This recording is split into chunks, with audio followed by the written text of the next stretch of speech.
அனைவருக்கும் வணக்கம். நம்ம இப்போ ஒரு கொரி வந்து எக்ஸிக்யூட் பண்ண போறோம். இது டைரக்ட்டா சர்வர் மூலமா பண்ணும்போது டைம் வந்து அதிகமா எடுத்துக்கும். அங்க பாருங்க 120 செகண்ட் வரைக்கும் எடுத்துக்கிச்சு. பட் வந்து அது சரியா ரன் ஆகல. அது வந்து என்ன ஆயிடுச்சு, எக்ஸிட் ஆயிட்டு. இங்க பாருங்க வந்து க்ளோஸ் ஆயிட்டு. இப்போ வந்து பார்த்தீங்கன்னா, நம்ம இதுக்கப்புறம் இன்னொரு ஆப்ஷன் இருக்கு.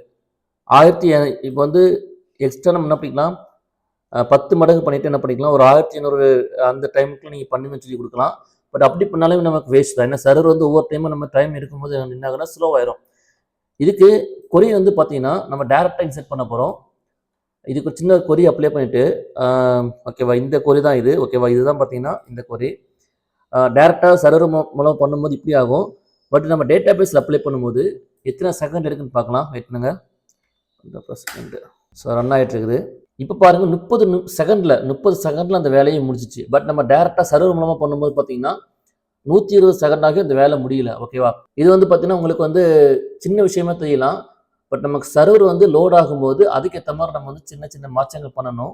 ஸோ இப்படி தான் நம்ம என்ன பண்ணணும், ஒவ்வொரு விஷயத்தையும் நம்ம பார்த்து பார்த்து நம்ம பண்ணிட்டு இருக்கோம்.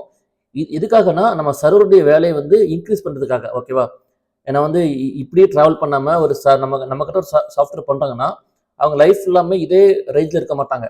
அடுத்த ஒரு 6 மாசத்துல அப்டேட் பண்ணுவாங்க, வெர்ஷன் மாற்றுவாங்க. அப்படிங்கும்போது அதுக்கேற்ற மாதிரி நம்ம என்ன பண்ணுவோம், சர்வரையும் நம்ம மாற்றி கொடுப்போம். ஓகேவா, ஸோ உங்கள் பிஸ்னஸ்க்கு இந்த மாதிரி ஒரு சாஃப்ட்வேர் வேணும்னா தொடர்பு கொள்ளுங்க.